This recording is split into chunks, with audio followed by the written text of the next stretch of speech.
Hello everyone, welcome back to my YouTube channel let's learn with Gayatri. మన ఛానల్లో degree BSc computer science students ఎవరైతే స్టాటిస్టిక్స్ని major and minor సబ్జెక్ట్స్గా select చేసుకుంటారో వాళ్ళ కోసం one of the main important subject అయిన అప్లైడ్ స్టాటిస్టిక్స్ని series wise, syllabus wise, unit wise each and every topic కూడా ఎక్స్ప్లెయిన్ చేస్తూ మీకు మన ఛానల్లో సిరీస్ వైజ్ వీడియోస్ అనేది అప్లోడ్ చేయడం జరిగింది. ఆల్మోస్ట్ యూనిట్ 1కి సంబంధించి అన్ని టాపిక్స్ అనేది అప్లోడ్ చేశాను. ఎవరైతే స్టూడెంట్స్ ఇంకా ప్రీవియస్ వీడియోస్ చెక్ చేయలేదో ఒకసారి మన ఛానల్లోకి వెళ్ళి చెక్ చేయండి. ఈ వీడియోలో మెజర్స్ ఆఫ్ ట్రెండ్స్కి సంబంధించి ప్రిన్సిపల్ ఆఫ్ లీస్ట్ స్క్వేర్ టెక్నిక్స్లో different types of curves and lines అనేవి ఉంటాయి. Straight line, second degree parabola, exponential curve, and ఈ వీడియోలో మనం పవర్ కర్వ్ గురించి నేర్చుకుంటున్నాము.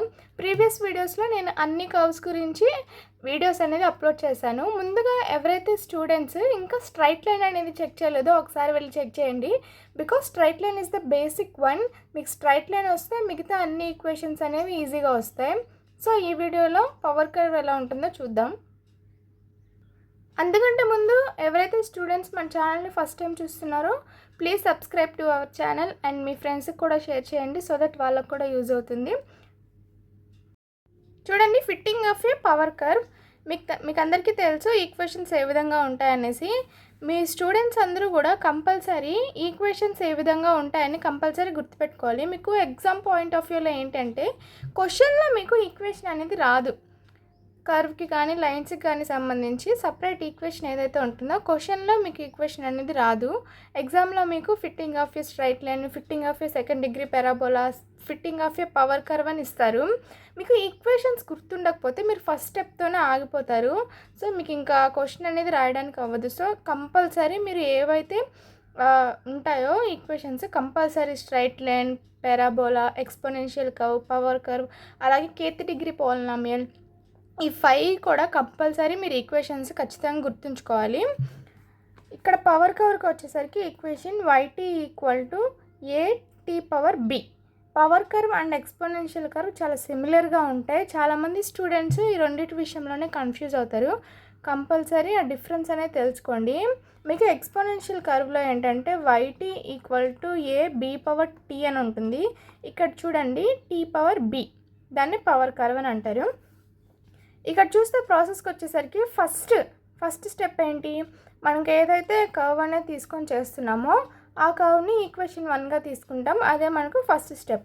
Let yt equal to a t power b is a power curve and this is first equation. ఇక్కడ చూడండి, second వచ్చేసరికి ఏం చేస్తారు, ఇక్కడ మీకు a అలాగే b ఈ రెండు కూడా కాన్స్టెంట్స్ ఉంటాయి కదా, ఆ రెండింటిని ఎస్టిమేట్ చేయాలి. మనం కాన్స్టెంట్స్ని ఎస్టిమేట్ చేస్తే మనకు వచ్చే ఫైనల్ ఆన్సరే ట్రెండ్ అనమాట. ఎస్టిమేట్ చేస్తే ఎస్టిమేటెడ్ వాల్యూస్ వస్తాయి కదా, ఎస్టిమేటెడ్ వాల్యూస్ తీసుకెళ్ళి ఈక్వేషన్ 1లో సబ్స్టిట్యూట్ చేస్తే మనకి ఫైనల్ ఆన్సర్ వస్తుంది. సో మనం మెయిన్గా చేయాల్సింది ఈ 2 a అండ్ b ఏవైతే కాన్స్టెంట్స్ ఉన్నాయో వాటిని ఎస్టిమేట్ చేయడం. ఇక్కడ చూడండి, మనకి straight line and second degree పెరాబోలాలో మనం direct according to principle of error sum of squares formula use చేసి మనం డైరెక్ట్ ఏం చేసాం, కాన్స్టెంట్స్ అనేవి ఎస్టిమేట్ చేసాం. బట్ ఇక్కడికి వచ్చేసరికి పవర్ కర్వ్లో అండ్ ఎక్స్పోనెన్షియల్ కర్వ్లో మీకు ఎలా ఉంటాయి, ప్రొడక్ట్ ఫార్మేట్లో ఉంటుంది కదా, టర్మ్స్ అనేవి సపరేట్గా ఉండవు. మరి ప్రొడక్ట్ ఫార్మేట్లో ఉన్న వాటిని సపరేట్ టర్మ్స్ చేయాలంటే మనం ప్రీవియస్ వీడియోస్లో ఆల్రెడీ ఎక్స్పోనెన్షియల్ కర్వ్లో నేర్చుకున్నాం. ఏం చేయాలి, లాగ్ అప్లై చేసి బోత్ సైడ్స్ టర్మ్స్ని సపరేట్ చేస్తాం. ఇక్కడ చూడండి, సేమ్ ఈక్వేషన్ 1కి లాగ్ అప్లై చేసాం బోత్ సైడ్స్. మీకు లాగ్ అప్లై చేస్తే log yt equal to log a t power b అనేది వచ్చింది. ఇక్కడ మీరు ఒక ఫార్ములా అనేది అప్లై చేస్తారు. కంపల్సరీ మీకు లాగరిథమిక్ బేసిక్ ఫార్ములాస్ రావాలి. మీకు 2 ఫార్ములాస్ వస్తే మెయిన్గా ఈ క్వశ్చన్ అనేది మీకు కంప్లీట్ చేసుకోవచ్చు ఆన్సరు. ఆ 2 ఫార్ములాస్ ఏంటో చూడండి.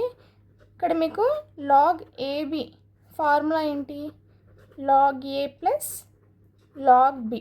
సో ఈ ఫార్ములాని యూజ్ చేసి ఇక్కడ మనం టర్మ్స్ని సపరేట్ చేసాం. ఇక్కడ చూడండి, ఇక్కడ లాగ్ a అనేది ఒక టర్మ్, అలాగే లాగ్ t పవర్ b అనేది ఒక టర్మ్. ఇక్కడ a అలాగే b. ఇక్కడ చూడండి, log a plus log b అంటే ఈ t పవర్ b అనే హోల్ టర్మ్ని bగా తీసుకుంటాం. Okay, and next third step చూడండి, లాగ్ yt. ఇది సిమిలర్గానే ఉంటుంది ఎందుకంటే ఇది సపరేట్గా ఉంది టర్మ్. ఇక్కడ చూడండి, ఇక్కడ చూస్తే మళ్ళీ మీరు ఇంకో ఫార్ములా యూజ్ చేయాలి. ఇక్కడ ఏంటి, పవర్లో ఉంది కదా, పవర్లో ఉన్న టర్మ్ని మనం నార్మల్ ఫార్మేట్లోకి తీసుకురావాలి అంటే ఇంకో ఫార్ములా అప్లై చేయాలి. ఇంకో ఫార్ములా ఏంటి, లాగ్ ఏ పవర్ ఎం, అంతే కదా. టీ అనేది ఏ అనుకుంటే బి అనేది ఎం, లాగ్ ఏ పవర్ ఎం పవర్ ఫార్మేట్లో ఉంది. దీనికి ఫార్ములా ఏంటి, ఎం లాగ్ ఏ, అంటే పవర్లో ఉన్నది ఫ్రంట్కి వస్తుంది, నార్మల్గా ఉంటుంది టర్మ్. అలాగే ఇక్కడ పవర్లో ఏముంది, బి అనేది ఫ్రంట్కి వచ్చింది, మిగతా టర్మ్ నార్మల్గా ఉంటుంది. ఎం లాగ్ ఏ అనే ఫార్మాట్లోకి తీసుకొచ్చాం. ఇక్కడ చూడండి, ఫైనల్గా టర్మ్స్ అన్ని స్ప్లిట్ చేసి సపరేట్ చేసాం. పోనీ టర్మ్స్ అన్ని స్ప్లిట్ చేసి సపరేట్ చేసినా సరే మనకి ఇక్కడ డైరెక్ట్ కాన్స్టెంట్స్ని ఎస్టిమేట్ చేయొచ్చా అంటే చేయడానికి అవ్వదు. ఎందుకంటే మనకున్న హోల్ ఈక్వేషన్ అనేది లాగ్ ఫార్మాట్లో ఉంది. సో లాగ్స్తో డైరెక్ట్ ఎస్టిమేట్ చేయడానికి అవ్వదు కాబట్టి మనం సపరేట్గా కాన్స్టెంట్ టర్మ్స్ తీసుకొని ఒక్కొక్క టైంకి ఒక్కొక్క నేమ్ అనేది డినోట్ చేస్తాం. ఇక్కడ చూడండి, capital YT equal to log Y T అనుకుంటాం. ఇక్కడ ఏని, క్యాపిటల్ ఏని లాగ్ ఏ, అలాగే టీ ఏదైతే లాగ్ ఉంటుందో ఆ లాగ్ ఉన్న టర్మ్ని మాత్రమే మనం క్యాపిటల్స్గా తీసుకుంటాం. రిమైనింగ్ బి అనేది ఏంటి, స్మాల్ ఫార్మేట్లో ఉంది కదా, అంటే ఏ ఫార్మేట్లో ఉండాలో డైరెక్ట్ ఆ ఫార్మేట్లోనే ఉంది కాబట్టి దాన్ని ఏం చేంజ్ చేయం. మనం లాగ్ ఫార్మేట్లో ఉన్న వాటిని మాత్రమే చేంజ్ చేస్తాం. ఇక్కడ చూడండి, టీ క్యాపిటల్ టీ అని లాగ్ టీ అనుకుంటాం. ఇదే విధంగా ఇక్కడున్న ఈక్వేషన్లో మనం అనుకున్న టర్మ్స్ని సబ్స్టిట్యూట్ చేస్తాం. ఇక్కడ లాగ్ వైటీని capital YT equal to log ఏని capital A plus B into log టీని క్యాపిటల్ టీ అనుకున్నాం కాబట్టి క్యాపిటల్ టీ. సో ఈ విధంగా మనకి ఈక్వేషన్ 2 అనేది వస్తుంది. సో మీరు అబ్జర్వ్ చేస్తే equation 2 is in the form of straight line. Straight line formula తెలుసు కదా మీకు, ఈక్వేషన్ తెలుసు కదా, Y T equal to A plus B T, right. Same ఆ ఫార్మాట్లో ఉంది కాబట్టి కొన్ని టర్మ్స్ క్యాపిటల్ లెటర్స్లో ఉన్నాయి. బట్ ఏ ఫార్మాట్లో ఉంది మీకు, స్ట్రైట్ లైన్ ఫార్మాట్లోనే ఉంది కదా. సో స్ట్రైట్ లైన్ ఫార్మాట్లో ఉంది అంటే ఇంకా సేమ్ సిమిలర్గా మనం స్ట్రైట్ లైన్కి ఏ విధంగా చేసామో same away step by step అనేది అప్లై చేసేసి మనం ఎస్టిమేట్ చేస్తామన్నమాట వాల్యూస్. మీకు అందుకే స్ట్రైట్ లైన్ ఈక్వేషన్ అనేది కంపల్సరీ రావాలి. అందుకే చెప్పాను మీకు, స్ట్రైట్ లైన్ వస్తే మీకు అన్ని ఈక్వేషన్స్ అనేవి డెరివేట్ చేయడం మీకు ఈజీగా ఉంటుంది అనేసి.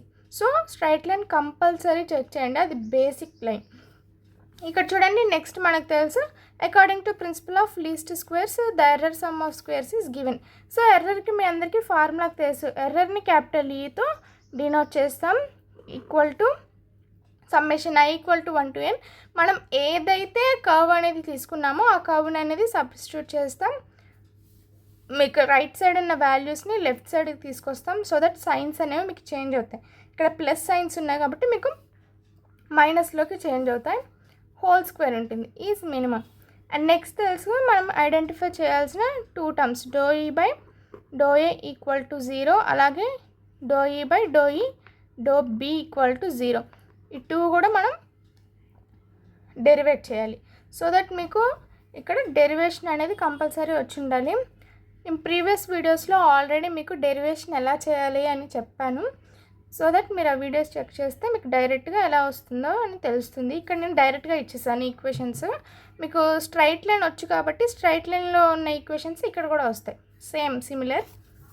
మీకు అప్పుడు ఎస్టిమేట్ డెరివేషన్ చేస్తే మీకు ఈక్వేషన్ 3 అండ్ ఈక్వేషన్ 4 2 లైన్స్ వస్తాయి.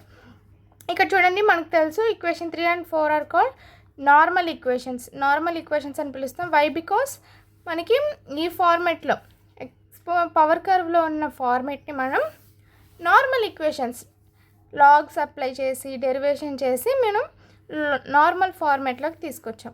So these are called normal equations. By solving these normal equations we can get A hat and B hat. ఇక్కడ చూడండి, నార్మల్గా అయితే మనకి ఏం రావాలి, స్ట్రైట్ లైన్లో A hat and B hat వస్తే ఎస్టిమేటెడ్ 2 వాల్యూస్ని కూడా మనం ఈక్వేషన్ 1లో సబ్స్టిట్యూట్ చేసేస్తాం. మనకి రిక్వైర్డ్ ట్రెండ్ అనేది వచ్చేస్తుంది, ట్రెండ్ లైన్ అనేది వస్తుంది. బట్ ఇక్కడ చూస్తే ఏ హ్యాట్ అనేది క్యాపిటల్లో ఉంది, బి హ్యాట్ అనేది నార్మల్గానే ఉంది. మరి క్యాపిటల్లో ఉంది అంటే అర్థం ఏంటి, అది లాగ్ ఫార్మాట్లో ఉంది అని అర్థం. మనకు తెలుసు కదా, క్యాపిటల్ ఏ అంటే మనకి ఏంటి, లాగ్ ఏ. మరి లాగ్ ఏని మనం నార్మల్ ఏలోకి చేంజ్ చేయాలి కదా. సో అందుకే ఇక్కడ ఫార్ములా. సో ఇక్కడ క్యాపిటల్ ఏ అంటే hat equal to log A hat. ఇక్కడ చూడండి, మీకు ఏ హ్యాట్ అనేది వాల్యూ మీకు కావాలి, స్మాల్ ఏ హ్యాట్ కావాలి. ఇక్కడ లాగ్ ఉంది. లాగ్ని మీరు రైట్ సైడ్ ఉన్న లాగ్ని లెఫ్ట్ సైడ్కి తీసుకెళ్తే మీకు ఏమవుతుంది, యాంటీ లాగ్ అవుతుంది. A hat equal to log A hat. ఇక్కడ తెలుసు మీకు ఎలా వచ్చింది ఏ హ్యాట్ అనేది లాగ్ ఏ హ్యాట్ అంటే, మనం ఇక్కడ తీసుకున్నాం కదా ఏ అనే వాల్యూని లాగ్ ఏగా తీసుకున్నాం. సో అందుకే మనకి ఎస్టిమేటెడ్ వాల్యూస్ ఇక్కడ ఎస్టిమేట్ చేసేసాం కదా ఆల్రెడీ, క్యాపిటల్ ఏ హ్యాట్ అని వచ్చేసింది కదా. సో ఎస్టిమేట్ చేసాం కాబట్టి మనకి ఎస్టిమేటెడ్ వాల్యూ అనేది వస్తుంది. సో ఇప్పుడు మనకి ఏం కావాలి, స్మాల్ ఏ హ్యాట్ అనేది కావాలి. Small A hat equal to ఇది ఇలానే ఉంచుకున్నా, లాగ్ని మనం లెఫ్ట్ సైడ్కి తీసుకురావాలి.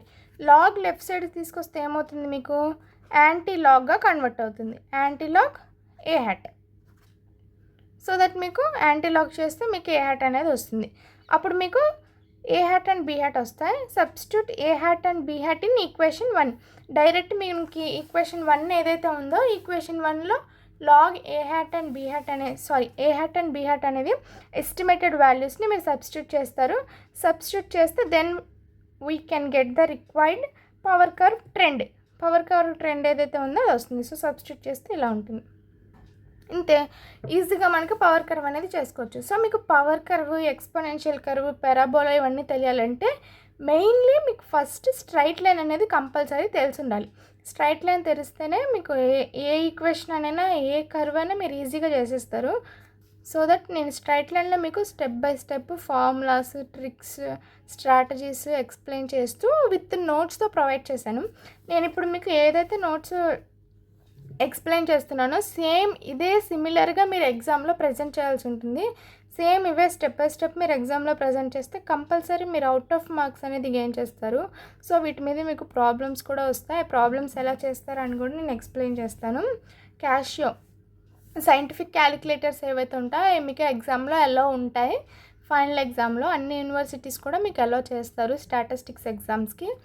సో మీరు క్యాలిక్యులేటర్ తీసుకెళ్ళి ఆ క్యాలిక్యులేషన్స్ ఏవైతే ఉంటాయో అవి మీరు క్యాలిక్యులేటర్లో చేస్తారనమాట. సో అవి ఏ విధంగా క్యాలిక్యులేట్ చేస్తారని నేను మీకు అప్కమింగ్ వీడియోస్లో కంపల్సరీ ఎక్స్ప్లెయిన్ చేస్తాను, వీడియోస్ అనేది అప్లోడ్ చేస్తాను. సో దట్ ఈ వీడియోలో మీకు నా ఎక్స్ప్లెనేషన్ నచ్చినట్లయితే కంపల్సరీ మన ఛానల్ని సబ్స్క్రైబ్ చేసుకోండి, లైక్ చేయండి. అండ్ మీకు ఎలాంటి డౌట్స్ ఉన్నా కానీ కామెంట్ సెక్షన్లో కామెంట్ చేయండి, మీ ఫ్రెండ్స్కి కూడా షేర్ చేయండి. Thank you so much. Thank you for watching.